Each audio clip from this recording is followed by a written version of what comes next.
লন্ডনী মুফতি সাহেব দেশে নেমে বলতে চায় এই বাংলাদেশকে উনি কার্ড বিলিয়ে 12,000 কিলোমিটার খাল খনন করে প্রতি বছর 5 কোটি গাছ লাগিয়ে পরিবর্তন করে ফেলবেন। প্রায় 20,000 কিলোমিটার খাল খনন করার জন্য প্রত্যেক দিন 11 কিলোমিটার খাল খনন করতে হয়, যেটা সম্ভব নয়। এই জাতীয় আজগুবি গল্প দিয়ে নতুন বাংলাদেশে নতুন প্রজন্মকে ভুল বোঝানোর চেষ্টা করবেন না।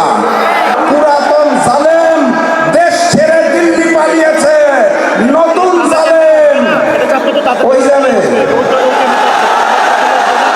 দিল্লি নয়, পিন্ডি নয়, সবার আগে লন্ডন যাবে, দেখা হবে বিজয়ে।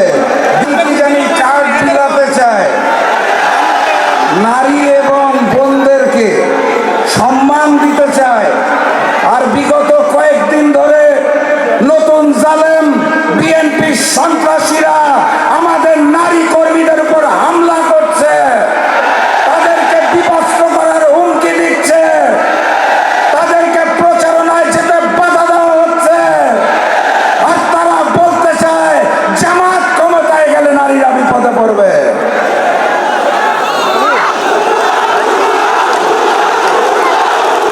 কুমিল্লার টাইগার তাহের সাহেবের ভাষায় বলতে চাই, নো হাঙ্কি পাঙ্কি। সংগ্রামী সাথী এবং বন্ধুগণ, ভারতের একটা শহর আছে শিলং, সেখানের অতি উন্নত রিসর্টে বসে ভারতীয় ট্রেনিং নিয়ে দেশে নেমে এক বড় নেতা নির্বাচনে অংশগ্রহণ করছেন এবং মিথ্যাচারে লিপ্ত হয়েছেন।